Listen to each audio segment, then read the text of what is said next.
can speak for what happens here in Washington, which I hope satisfies people.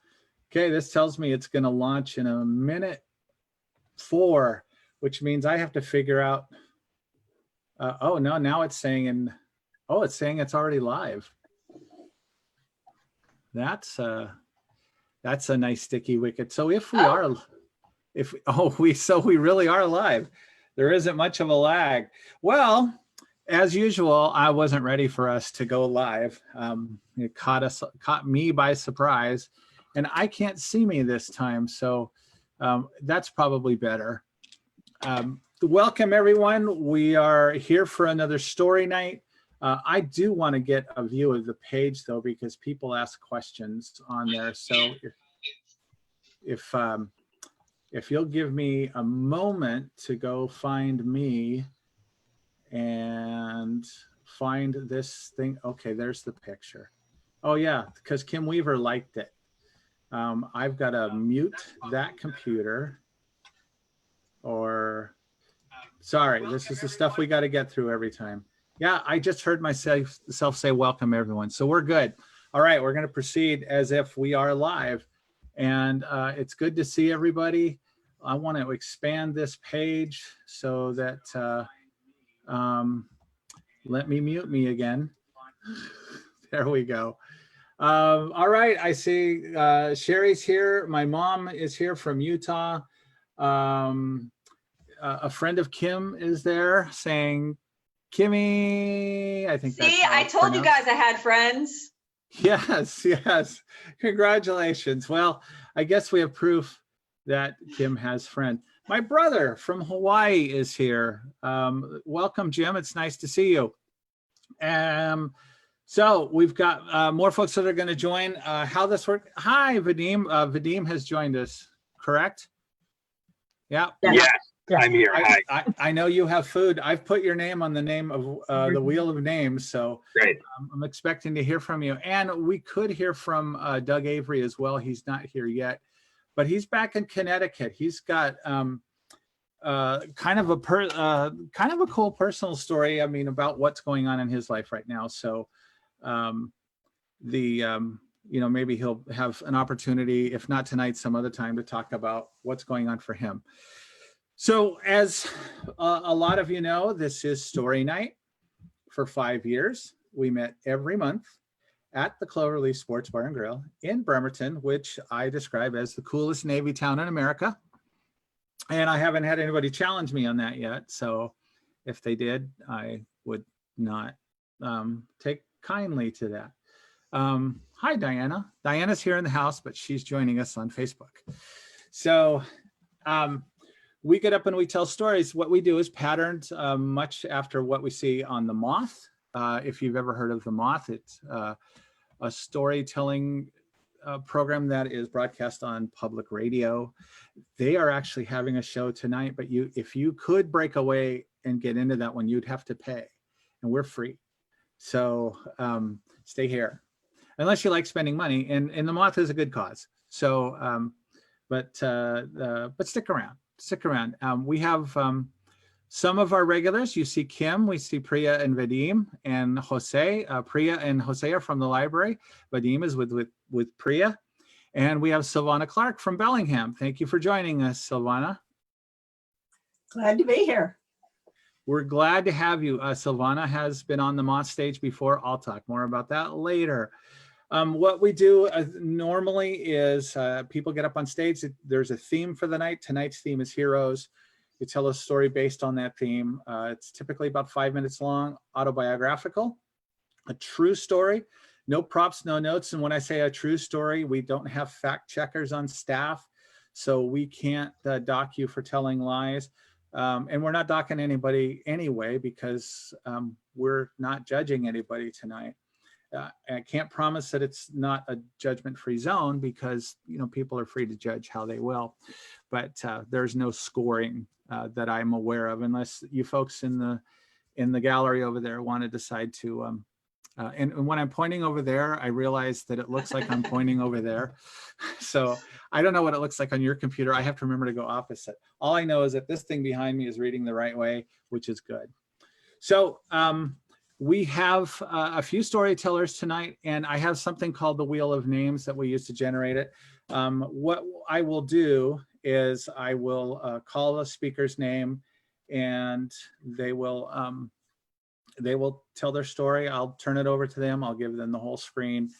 They will tell their stories. We will, and what I would like to do tonight, and I haven't told any of the storytellers about this, but if there's something that strikes you about that story, a question you want to ask, we'll have an opportunity to do follow-up, which we don't do at most story nights. We just let the story stay as it is.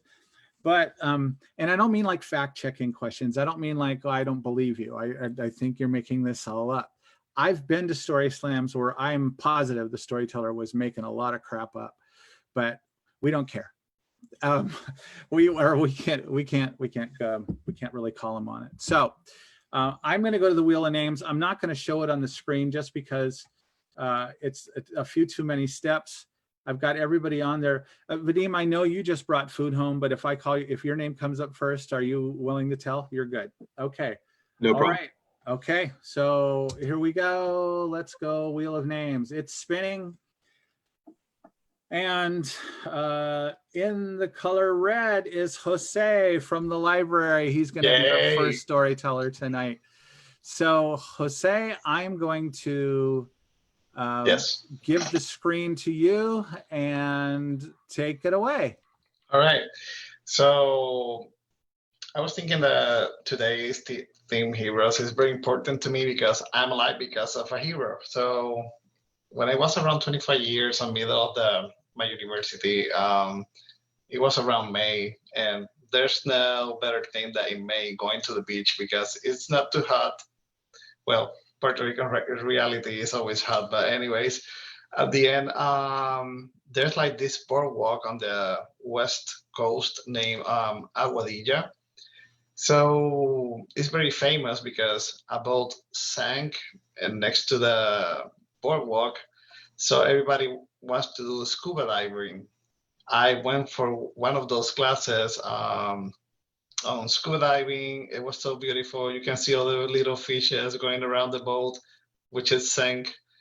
And then you can go up after you do your scuba, you can go back to the boardwalk and see the boat. So I was like, oh my God, this is so beautiful. I might jump. And then there was some friends that were like swimming around the boat because everybody collides. So like person who is swimming, the other person that are on the dock, and people who are doing a scuba here. So I remember that I was with some friends and then, hey, Jose, jump, everything is going to be all right. Like, no worries. We are here for you. And it was like a 10 or 15 feet jump. So I went for it, like that peer pressure. And when I was like jumping from the walk, instead of like going straight, I was like, maybe this angle, and I hit the water like pretty bad. And when I was like coming down on the water, I was like, oh my God, like I felt like trapped by some currents that were like hitting the next to the dock. So I started like swimming up, and then when I realized it was too far to go to the shore of the beach, so I was swimming a lot, and suddenly, like, I was like almost out of breath, and one of my friends like hugged me kind of on the water and say, "Hey, do not speak because you, Jose, you speak a lot, so just breathe." And I started like swimming with him along the shore, and I was able to reach it. And I feel that it was a good hero and a good moment because I was not expecting no one maybe to rescue me. But one thing that my hero told me was like, never jump from docks that are next to a sink and ship. So I'm following that advice until today. So no more jumping for me.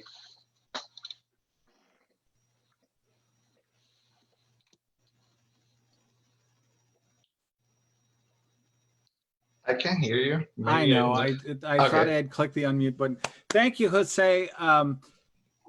So first of all, I should throw it to everybody else. Anybody have any questions? Anybody have any comments about this story? Okay, I have one. Have you been near a dock where there was a sunken ship since then? Well, not yet. Many Okay. people have told me about Oregon that there's like a sink ship, but I don't want to go there, so no more sink ships. All right. Well, it sounds like you've learned from your experience. Yeah.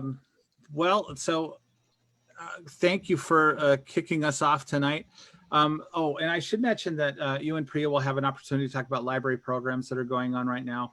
I've been checking out books like crazy from you guys, so I don't have much to say about that other than it's working really well. I've been reading them on my phone, and that. But Jose and Priya are here from Kitsap Regional Library. I don't think I mentioned that before. Not that they have to be here, but Yeah. the Kitsap Regional Library has been a big supporter of Story Night since we actually started in a different bar, and they weren't going to have anything to do with us in that bar because it was just too I don't know, dank in there. But when we got a different place, I actually think we got the different place because we were linked to the library. So anyway, they've been big supporters. Story Night is what it is in large part because of my friends from the library. So thank you for your story and thank you for your support. Now, anybody else have anything to say before I go to the Wheel of Names? Okay, no. I'm taking that as a no. So I'm clicking on the Wheel of Names, which I know none of you can see. But we're going to have in red all the way from Bellingham, Washington, Silvana is going to be our storyteller. And I get to remove her from the Wheel of Names now. There's only 2 names left. And I'm going to make you the spotlight video. And Silvana, can you hear me? And are you unmute? Yep, I could hear you. I can hear you. Okay, I'm going to mute myself. Take it away. Thanks. When I was 11, my mom said she was tired of fighting with me. We would have these horrible fights where she would scream and yell. She would kick down my bedroom door and then start hitting me. So it was a pretty violent fight that we had. So she decided to have me live with relatives that I'd never met in Germany. She put me on a plane by myself and sent me off to Germany. And my relatives there, they put me immediately in a German school. I didn't know German, but I had to kind of muddle my way through. And I picked up German and made some friends. And my grandma and grandpa were actually nice to me. So I liked being there. This was a whole new concept to have relatives or people be nice to me. Well, after about a year, my mom brought me back. And at that time, I went and I spent a year in primarily an African-American school in Philadelphia. Now, I didn't have many friends. And evidently, I'd picked up a German accent, sort of, when I was in Germany. So all these kids would make fun of me when I had to read out loud or ask questions. So it wasn't a very good year. But then it became the 7th grade, beginning of 7th grade. And back then, that's when middle school started, 7th, 8th, and 9th. So it's first day of 7th grade, and you know how you have those assemblies and the teachers and principal give you way too much information to comprehend, and everybody was talking. And I remember vaguely hearing this counselor say, if you're having any problems at home or at school, you can come to my office and you can talk to me. And I just kind of went in one ear and out the other, because then the cheerleaders came, and the cheerleaders had a pep toilet. I don't know if you guys had this. This was a big deal at our school. So they bring out a toilet on wheels, and then they pick up the lid. And as they lift up the lid, you're supposed to clap and cheer and stomp your feet really, really loud. And then they put the lid down and you're supposed to be really quiet. And of course, I sat there thinking, why are we clapping at a toilet? So, I mean, my life didn't make much sense. But I did like middle school. And the teachers liked me, because I was that annoying kid that knew all the answers and would raise my hand. And then you know how you clap, or snap your finger to get the teacher's attention so they would call on you? That was me. And the person that made a big deal about doing an extra credit report, that was me too. So I was, you know, teachers like me, I like the teachers. But at home, things weren't going so well. My mom would tell me how ugly I was, how stupid I was. She said she wished I'd never been born. And one day it just got to be too much. So I found my dad's straight edge razor. In those days, guys shaved with these sharp, two-sided little blades. And so I started cutting my wrist and it started to bleed. And then I got scared. So I wrapped a knee sock around my wrist and kind of tried to stop the bleeding. And a few days later, I mentioned to my mom that I had tried to slit my wrist. And she looked at me and said, well, I wish you'd finished the job. And I had such an ache inside. And I thought, maybe I should talk to somebody, but who? And then I remembered that counselor saying we could come talk to her. So I went into the office and I said, hi, can I talk to a counselor or something? And the secretary gave me a little piece of paper, just like a business card on light yellow paper. I'll never forget it. And she wrote it for 1:30. So I'm in class at 1:30. I take the pass, I show it to my teacher, and he lets me go out. And I went in and talked to the counselor, Mrs. Bowman. And she let me vent. I just talked and talked and talked. And I see now I must have been kind of messed up because she suggested that I come in the next day and talk to her again, which I did. And then the next day. So for 5 days in a row, she had me come in and talk to her, which kind of settled me down to a certain level. But she gave me some stress reduction tips. She told me I was resilient. She told me I was smart. And I had kind of a nice feeling inside. And then one day I came in and she said, Solana, I'm going to do something special for you. She says, I'm writing you a pass that you keep with you. And anytime you want, anytime during the day, you show it to any teacher and they will immediately let you come out if you feel you need to talk to me. And she said, it may be a few minutes when you come to my office. I can't see you right away if someone's there, but I will get to you as soon as possible. And she handed me that yellow business card size of paper. And, that piece of paper, it empowered me to a point that I can't describe, because I would look at her signature and I would think, Mrs. Bowman gave me a special pass. She must think I'm worth something. And I can go see her anytime I want when things start getting bad at home. But, I seldom use that pass. It was just having it in my pocket or wherever I had it in my locker to look at that pass and think, this person believes in me. She also says I can come talk to her, and I've got this security and I've got hope. And it went, 7th grade was great, 8th grade was great, 9th grade, last day of 9th grade of middle school, I looked at that yellow pass and it was wrinkled and kind of crumpled.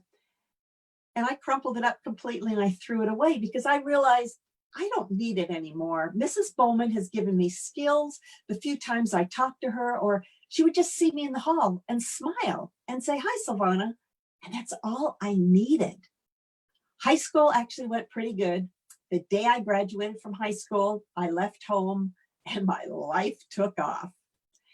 And since then, I would say I've had a pretty amazing life. But those times when I do feel frustrated or there's a problem, even to this day, 50 years later, more than 50, I think about that yellow piece of paper and Mrs. Bowman, and I tell myself, I'm resilient, I'm smart, and I can figure out how to deal with this. Thank you. Excellent. Thank you so much. Have I made it gallery view yet? Here we go. There we go. Thank you so much, Silvana.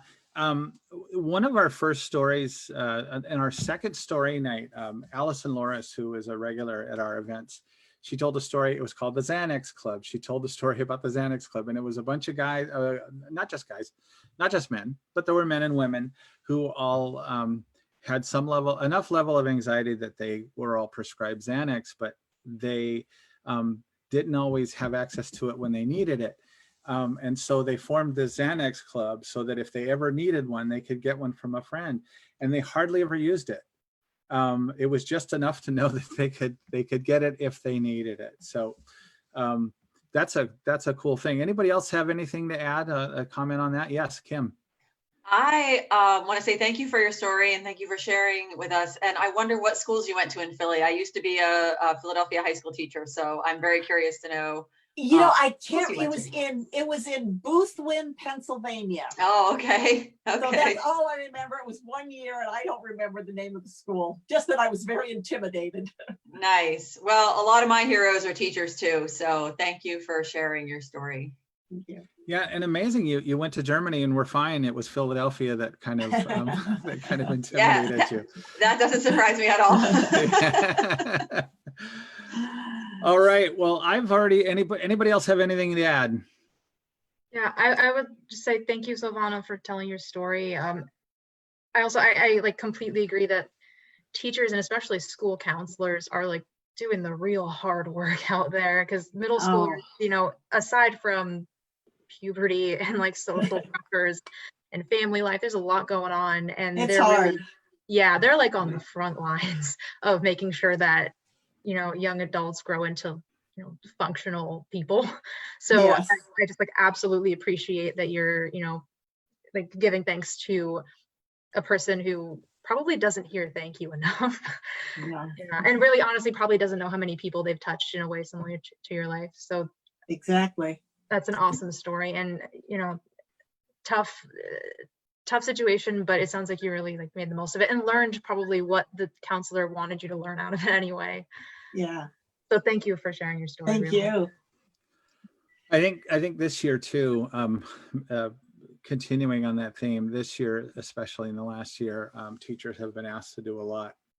And I'm in the South Kitsap School District, and we're the one district in the county that is going a mix between, if parents want to send their kids to school for 2 days a week, they can, which means essentially the teachers, it's not going to 100% true, but it means most of the teachers have to be there on campus. And they're going to be watching all their peers teach from home, and they're going to have to do that as well. And so the way that they've had to pivot this last year, people get tired of that term pivot, but I think it's an accurate term for what they've had to do. So yeah, I have a lot of admiration for just doing their daily job, and to find somebody who was able to be there for you and to have that kind of impact all these years later. That's fantastic. As I mentioned before, Silvana has told stories at the Moth. She's not only told stories, she's won 5 story slams. After hearing the story, I think I can understand why. Participated on because I'm real proud of my one. So, you know, nice job. And I hope to see you on stage someday. I hope to see you at a Moth story slam one day. All right. And maybe one day we'll share a Grand Slam stage, and we'll get Janae Sparks from up in Port Angeles, All right. or Squim, to join us. And you know, you're always welcome at the Cloverleaf too. You know, Bremerton is just probably like a hop, skip, and 3 ferry rides away from you. So come on over. Our Okay. event They have really good onion rings, so you can like come to the Cloverleaf, eat onion rings with us. Tell us That's the story. Worth the trip for sure. Yeah, it's worth the boat ride. It's worth, you know, it'll be a late night for you unless you stay, but I'm sure that you can make that happen too. So stick around. We got a couple more stories. And I've already spun the wheel. I didn't want to go through that exercise this time. And Vadim, you are up. So are you ready to go? Yeah, I'm ready. Okay, first things. Scoot so that he gets the platform. I'm off to the side. Spotlight on Vadim now. Yeah, Okay. yeah. Okay. And let me mute myself, and you are ready to go. Okay, so my story is about someone who saved my life, quite literally. My grandfather, so Boris Gertzenstein. So Boris, he was a Holocaust survivor. He lived in Ukraine most of his life. He was a captain in the army. He was a farmer and a civil engineer. He was a bridge engineer. So he moved with my parents to the United States right around 1994. And this story takes place in 1996 when I was 6 years old. So he was living with my parents at the time in a small apartment building. All of my grandparents and me and my parents all lived in a 2-bedroom apartment building. I was outside playing with the kids. He was outside talking to some of the other Russian grandparents. We were in a big Russian community.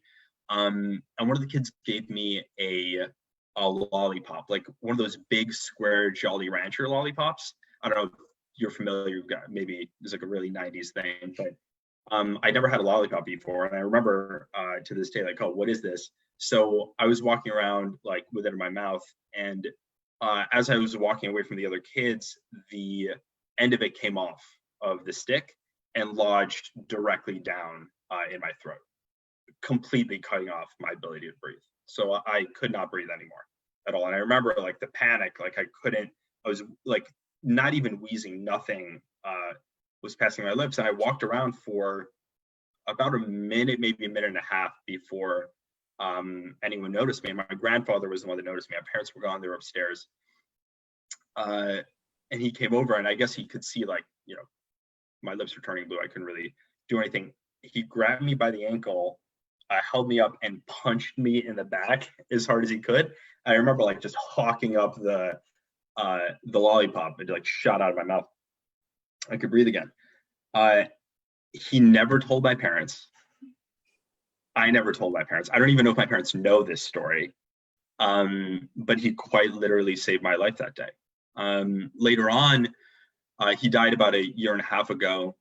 Later on, when we were going through some of his things, we found all of these memoirs that he had written about his life, letters that he'd written to me, my family, descriptions about like stuff that he had gone through. And when just before he died, he told my mom that he wanted to take her to the bank, and at the bank he had saved in cash every reparations payment he'd ever gotten from the German government for the Holocaust, and he wanted me to have it to pay off all my student loans. So even after he died, I'd found out that he wanted to like help me out. So he was probably like the most giving person I'd ever met.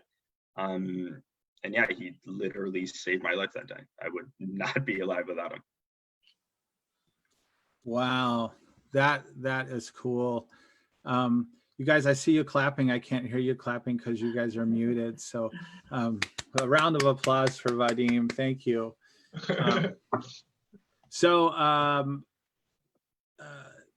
Anybody have anything they want to ask or add or anything along those lines?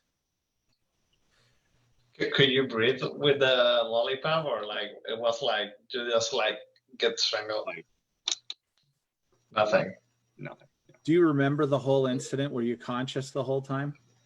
I was conscious. I remember walking around. There was this lawn in front of our apartment building. There were 3 buildings all kind of facing it, and I was just kind of wandering around. I ended up going like kind of near one of the alleys, and he had noticed me like wandering off and went over and checked on me. But it was a while. It was a while ride. It's like over a minute, I think. Yeah. When you mentioned he was a Holocaust survivor, did he ever talk about that time with you or with anybody? He did not. Right before, so he had stage 4 cancer close to the end of his life. My mom and I sat down with him and finally asked him what had happened, and he told us this story just a few weeks before he died. So I'd recorded it and I have it. He was imprisoned with his family. They escaped, boarded a train. He had to pretend to be a woman. He like dressed, he was a teenager at the time. He like shaved, dressed, and then they came back to their old town, which is still Nazi occupied. His house was burned down. And they stayed there for the remainder of the war with some friends of his family. Wow. You know, I'm always amazed at how life goes on after an event like that. And you meet people that have gone through things like this, and you would never know just by knowing them what kind of experiences they've had. It's actually one of the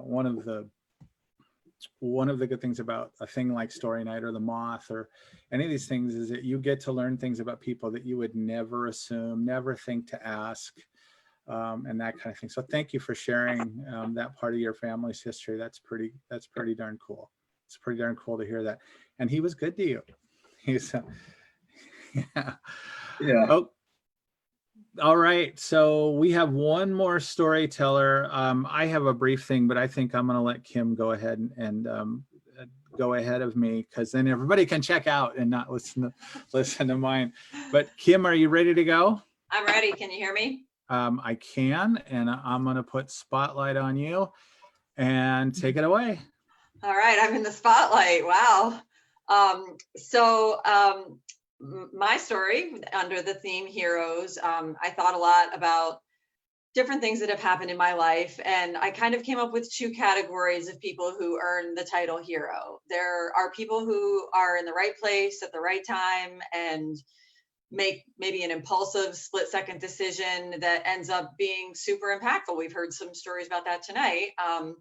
And then there's the other kind of hero who, you know, they train tirelessly, maybe they go to schooling, they rehearse, they practice, they have this singular focus, just waiting for the moment when the training is over and they are called upon to act. And my story, I decided to tell a story about that second kind of hero, who has been training a long time and who really helped me out.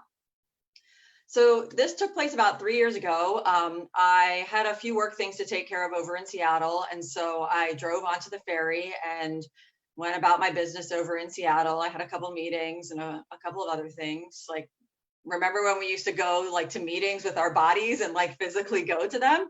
And so that's what I was doing. And if my last meeting of the day had been 5 minutes shorter, I would have made the ferry sailing that I was aiming for. But unfortunately, somebody in the meeting talked too much. It's probably me. And so I missed the ferry that I was trying to catch by like 2 minutes.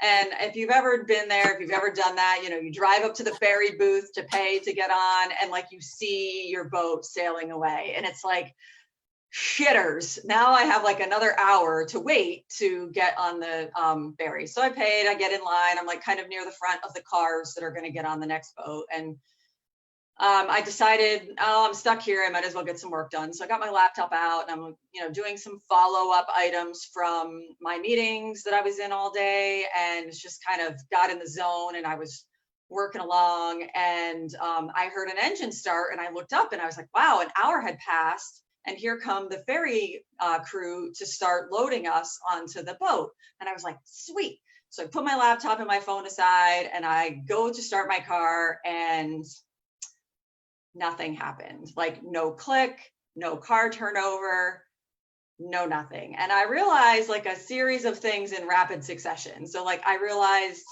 that I had driven through the tunnel to get to the ferry terminal, and I had turned my lights on. And then when I got to the ferry holding place, I did not turn my lights off because I didn't get out of my car. My car tells me when I open the door, like, hey, your lights are still on, but I didn't get out of my car. So my lights had been on the whole time. I also realized I had my laptop and my phone plugged in, charging the whole time. And then I realized I'm not going to make this boat that I've already waited an hour for. I'm going to have to wait another hour once I get this car thing sorted out. And then the real problem hit me was that everybody behind me in the loading line was about to hate me so freaking much. And I just panicked. Immediately to my left in the car holding line, there was this white pickup truck with like the shiny big toolbox in the back. And I just like, something inside me told me here was my hero. And so I leapt out of my car and his passenger side window was rolled down and I just screamed at this guy, jumper cables. And friends, like, I find it hard to describe like what happened next. It was like this guy had been waiting his whole life for some crazy lady to need him to have jumper cables. And like, I can't even tell you that I saw the whole thing. I just have like these snapshots of what happened next. And so like the next thing I know, has his hood up in his truck and jumper cables in his hand and is pointing to the hood of my car. And I was like, and like the next flash of snapshot of my memory is like, my hood is up, I'm in my car and I see his hand like come around the side of my hood and he's making this like turn it up symbol with his hand. And I'm like, oh shit. So I turn my car on and like the next thing I know, there he is like in his truck with his hood down, my hood is down, and he's like driving onto the ferry. And like, so am I. But I know all those other steps had to happen in between there, but like I have no memory of it. And our lines of cars were not delayed by even an instant. It was like this guy was on a pit crew, the NASCAR kind, not the barbecue kind. And in seconds, my car was running again. It was amazing. And so I just like drove onto the ferry and there I was. And, you know, I spent my time on the ferry. Like I unplugged my phone, I unplugged my computer, and I was like trying to Google, like, how long do you have to run a car to recharge the battery? Like, I didn't know if my car was going to start on the other side. Like, and then I was like, are they going to push me into the ocean if my car doesn't start? Like, what's going to happen? And it all turned out fine. My car started. It was amazing. But like what I didn't do on that ferry ride was what I should have done, which is like get out of my car and gone and thanked that guy properly, because like while he was actually being a hero, I was making noises only bats could hear. Like I wasn't like in my right mind. So I should have gotten out of my car and gone and thanked him properly, and I didn't. So my story tonight is my thank you to that guy, whoever he is, wherever he is, who was really ready in seconds to spring into action. And also my story tonight is a thank you to all the heroes out there, whether they were the spontaneous, right place, right kind, or the people who train and go to schooling and rehearse their whole lives to help the rest of us out when we need it. So thank you to all the heroes out there, and thanks for listening to my story. Thank you, Kim, and I would second that thanks to the jumper cable guy. Or as I don't know if your friend, if it's pronounced well, the tripper part I get, but the side tripper, touched by a jumper cable angel. So yes, congratulations on that. I used to drive, I inherited my dad's Ford Taurus late in his life, and after he died, and it had this issue, this electric issue, that it would slowly drag the battery down. And I would never know where, I mean, there was no predicting really where it was not going to start. And I had one of those experiences where I was on the boat and I didn't have somebody, when you're on the boat, it's probably a little less, it's hard to be nimble on the boat because there's real tight lanes and that. So I'm having to motion everybody to go around me and come off. And the ferry system has jumper cables on every boat just to make, just for knuckleheads like me. But yeah, it did happen on the boat one time. And eventually I had to buy something so that I would be ready to charge that car if I ever needed. But I've been there. Yeah, well, I'm glad they didn't push you into the ocean. Like that was my main concern. I really wasn't sure. Yeah, they're not that harsh on the ferry system. I wasn't worried about the ferry employees. I was worried about all the people behind me in the ferry, like just pushing me right off. Well, this is Seattle. It's not the East Coast, so you're not going to do that. Okay. Thank you, Kim. Anybody else have any comments about Kim's story? Any questions? Any harsh criticism about her leaving the lights on or anything like that? No. Okay. Well, I'm going to tell something a little bit here. Before I do, I want to say that someday we are going to be back on stage in person.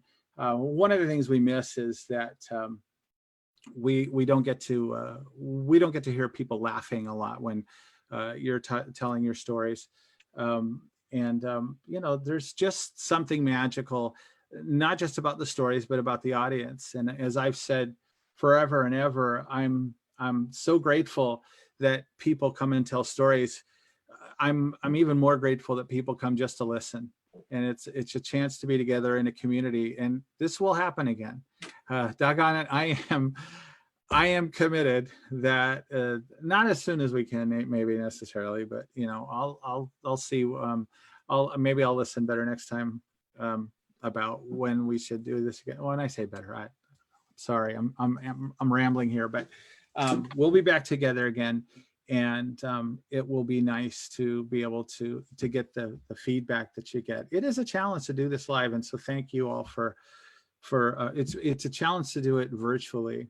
I know there may be some people out there who find it easier to do it like this than on stage, and I guess I understand that, but it is so fun to be on stage and have the audience with you. or not with you. I don't know. I've been there too. So I have, when we do come back, one of the reasons I brought that up is that I now am the owner of a webcam. You're seeing a much clearer picture of me, and I'm not sure I like it, but than you normally would with the computer.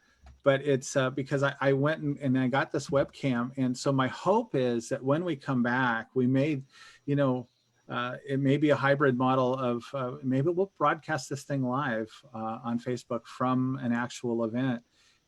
We'll see down the road, because I've loved the fact that, you know, there's folks here that I've seen some people here again from my high school that have showed up.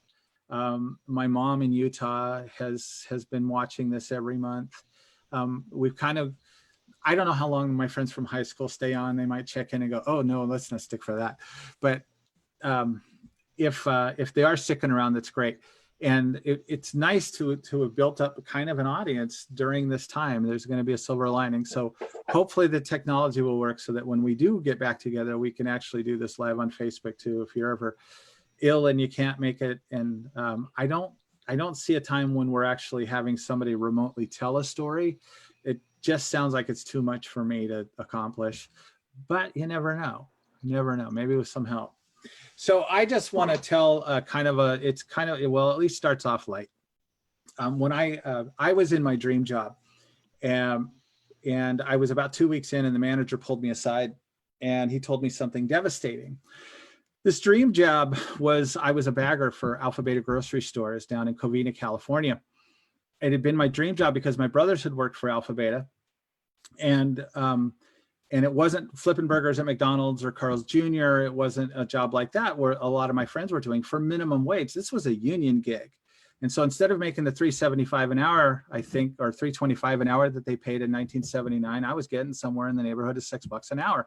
And on Sundays, I'd get double time. And on holidays, I'd get triple time. I mean, this was the dream gig for somebody in high school. I felt rich for the first time in my life because I was making so much more than my friends if I worked the same hours, and my face wasn't breaking out from all the grease in the kitchen and all of that. So it was really fun. This manager pulled me aside, and well, I had gone, when I got this job, how you get the job is you put on a tie. For guys, I don't know I don't know how the girls had to dress up, but and I say guys and girls because we were in high school at the time, but I don't know how everyone else did it, but you'd wear a tie, you'd go apply for the job, and then you keep going back and you'd ask the manager, do you have any openings? And eventually Dave Hansen, who had been the manager for at least one of my brothers, maybe both, at another store, he said that he would offer me a job. It was great. My dream would come true. I'm set for success for the rest of my life because I got this bagger job at Alpha Beta. And so they sent me to this training. It was a 2-hour training. They actually had videotape as a part of it, which was pretty unique back in 1979.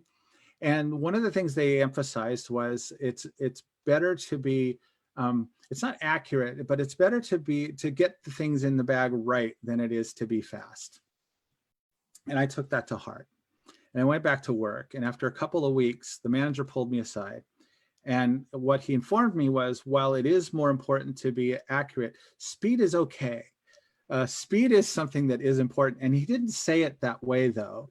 What devastated me was he said, Steve, you're the worst bagger I've ever seen. But then, and his name was Chester, by the way. So I don't know what has gone on with his life. He was an assistant manager. He was the night manager, and he was going to college at Cal Poly Pomona to be a business major.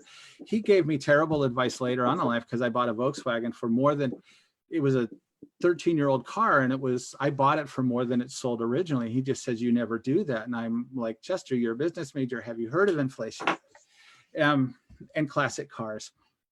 Anyway, he said I was the worst bagger he'd ever seen, but then he told me why. And it was because of the speed that I wasn't showing. And I had kind of set the speed aside, but I was making all the checkers angry because all the stuff. And if you're watching baggers now, you probably can't relate, because I look at them and I'm thinking, man, they never had a Chester in their life to tell them how slow they are. but yeah, all the food would pile up there in the thing, and the checkers would have to help me bag to get the people out of there, and the lines would get longer when I was there, and they were tired of having to do my job for me. So Chester, in a sense, was a hero. Now, I don't think I was the worst bagger he had ever seen. I saw other baggers there after I had that feedback, and they were way worse than I was. There was one who didn't last very long. So there were clearly more that were worse than I was, even in that moment. The thing was, I didn't want to be in that conversation. When you bring up the worst bagger I've ever seen, I don't want anybody to think Steve Gardner. So I was pretty motivated by that. Plus, I wanted to keep that job because, like I said, it made me rich. And I ended up staying. I was a good bagger. I don't know if it's not like I became the best, but it wasn't like there was a competition. There wasn't a TV reality show where they try to trick grocery baggers into doing the best job in that. All I know is I was good enough to get promoted after I graduated from high school. I ended up staying with that company for 2 years and 4 months, and it would be 24 years before I ever had another job that lasted that long, more than 2 years. The Kitsap Sun was what broke that string, and I ended up staying there for 13 years. The best report, no. Anyway, and I owe a lot of that to Chester, because he not only told me something that was difficult to hear, and it hurt. I mean, when I get told something like that, I feel it right about here. I'm pointing just below my heart. And it stings, it hurts. Years later, I was in a training, and I've hesitated somewhat to tell this part of this story, because not because it's not a decent story, but because I may be breaking some ground rules by revealing something that I shouldn't reveal, because I'd made an agreement not to reveal what happens in this training, but I'm gonna take that risk tonight. We were sent out, it was a personal development training, and we were going to dinner, and on our dinner, we were supposed to break bread with somebody we didn't know. The rules were they had to be somebody who could get away from us. And it had to be an adult, not necessarily an adult. It had to be somebody who was, conscious, not a kid, but, it could have been a teenager just fine. And so a group of us, we went to this mall, because that's what you do when you're given a challenge to go accost people. And I've had an experience since then where years ago, some guy came up and talked to me, and I was having this great conversation. At the end of it, he invited me to his church, and it was kind of a letdown to realize that was the point all along. At any rate, we went to this mall, and I walked in, and there was a caramel corn store on right at the entrance that we went in. And I said, well, okay, I'm gonna go buy some caramel corn. I'm gonna find somebody that's gonna want some of this. And I walk away from the caramel corn store. Remember, I'm supposed to break bread with somebody I don't know. And this girl walks up to me and says, would you mind sharing some of that? And I'm like, well, sure. And so she took some and said, thank you. And that was the extent of the thing. And if you're a person who believes in meeting the letter of the law, I met the letter of the law of that challenge, but I knew that I hadn't stretched myself. And in the context of that training, there's other things that had happened in that training. I hadn't done enough. And so I went around the mall, and I kind of hesitated for a while, and I finally ended up winning up and talking to a guy. And we had a nice conversation, and I offered him some of the caramel corn, and he said, no, thank you. Very nice guy, didn't want any. And so we left. I felt like I hadn't fulfilled the challenge. And so when I went back, the trainer, her name was Eleanor, she went around and she was asking everybody if, met the challenge, and most people had. Looked at me, and I was like, no. And there was some context to this, but she said, she went forward, and then she stopped, and she looked at me, and she says, you have no idea how much you rip people off when you refuse to show up and be a leader. And with both of these people, with Chester and with Eleanor, I can say, if they hadn't been, those were harsh. Those were hard to hear.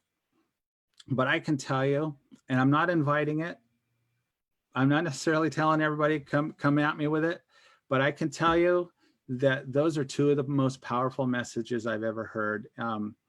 I remember the worst bag I've ever seen. That isn't necessarily useful, but it's memorable. And I remember the moment that I challenged myself to get better.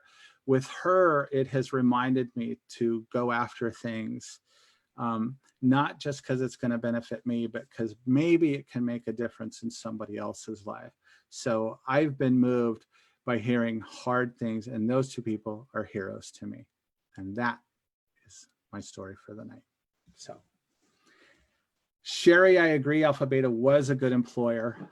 I didn't spotlight myself, did I? Well, that's fine. That's probably better. So, anybody have anything they want to add tonight? No, thank you for inviting me. This was great. Oh yeah, Jose and Priya. Before I forget, yes. Let's hear from the Kitsap Regional Library. What's going on? Well, thank you, everybody. Just a short announcement. We're doing curbside services for pick up your holds and return your items at Sylvan Way from 10 a.m. to 4 p.m. You're going to receive an email once you place the hold, and you told me that you tried that, right, Steve? Or you were reading the digital books? I haven't done it with the physical books yet. I've been only doing the online ones, but I'm going to start doing it with the hard copy. Okay, so for the physical books, once you place the hold on the online catalog, you will receive an email with instructions, and it's an easy-going platform. You just select the date and the time, find an available slot, and the book will be there. But that's for like the physical books, and for the digital books, I heard from Steve there's no problem, but if there's like a problem in the same website, you will find a contact us or ask us link and write us, and someone will be answer your email soon. So that's what I got for Sylvan Way. I don't know, Priya, if she got some announcements. Is that I want to ask, is that happening at all the branches? Do they all have that curbside pickup? Yes. Yeah. Okay. And I was just going to add a couple of the smaller branches, like downtown Bremerton, I believe Manchester as well, are same schedule 10 to 4 during the week, and then just 10 to 1 on Saturdays, slightly shorter schedule on Saturdays. But same process, so you can place your hold, make that appointment. The link should be on our website as well. So if you end up like losing that email that has the link to make that appointment, you can always check our website or just call us. I just wanted to share a bit about summer learning. Our program is still going on, even though we are not meeting in person. So I believe the last summer learning performance will be streamed on the coming Wednesday.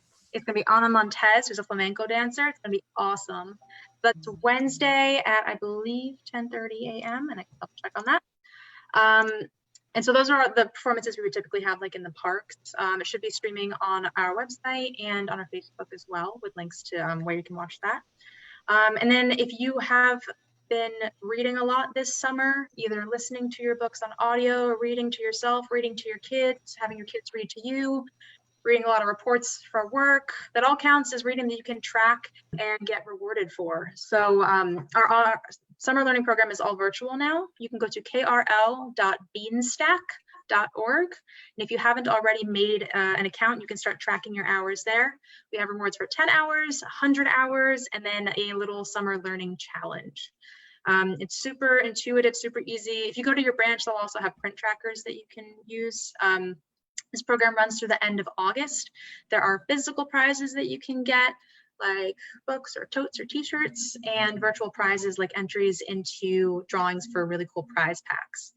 So if you're curious about that, you can check out our website, krl.org. There should be a link on the front page scrolling banner, and on our website as well, or just ask someone at your local branch. We want people to know that like summer learning is still going. You still got a couple weeks to go. I haven't hit my 100 hours yet, so I really got to find some time for that. But yeah, let us know if you have any questions. So I have a question about story night, and I think you asked this last year. about what the next month theme is.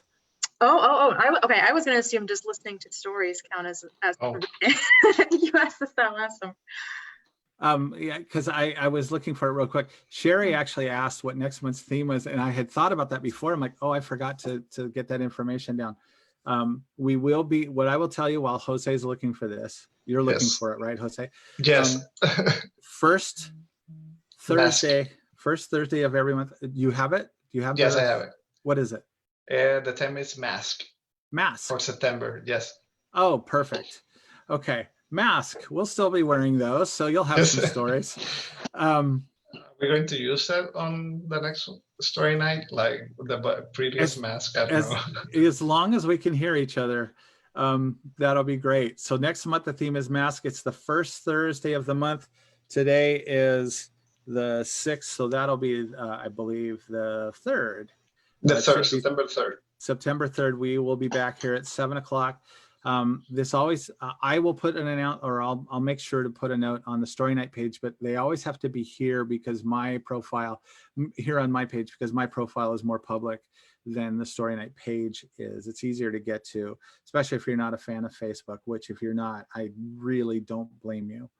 At any rate, we will be back next month with this, and we'll be back on the first Thursday of October. I can already tell you that in November, I'm going to want to push it to either the 2nd and maybe even the 3rd week. I don't know, because election night is on the first Tuesday, and who knows? I work in elections. Who knows if I'll ever get home on Thursday of that week. So the other thing too is I want to remind you to look up the Out Loud Story Slam group up in Squim. They've been doing some virtual events as well. And the only way I can tell you to look it up right now, and I'll put some links on the story night page as well, but they welcome storytellers just like this. We're all holding on until we can all get back together. And the Moth has had some events. I haven't watched any of them yet. Have you, Solana? Have you watched any of the virtual events? Well, yeah, I've won 3 of them. So actually, if you want to compete, it's easier. They only have 8 storytellers instead of 10. So that's nice. So you've won on the virtual stage? Okay, well, challenge accepted. Yeah, so check it out. Just go to the Moth event page and they tell you where it is. It's $10.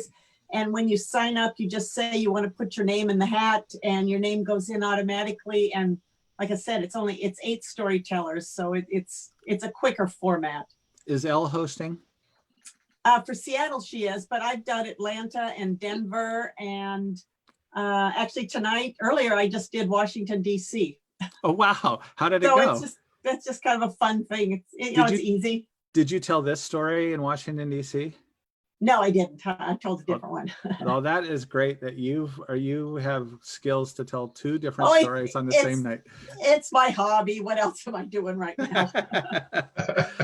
Well, challenge accepted. I'm gonna make my way onto one of those stages one of these nights. Definitely. And that. So there's lots of opportunities. There's lots of opportunities, not just to tell stories, but also to listen. And we need listeners. In life, we need listeners. Anybody else have anything else to say tonight? Well, I'm going to end the way we always do. Thank you all for listening, and we look forward to hearing your story. See you next month. See you Thank then. you. Bye-bye. Bye. Thank you. Bye. Bye, Kim.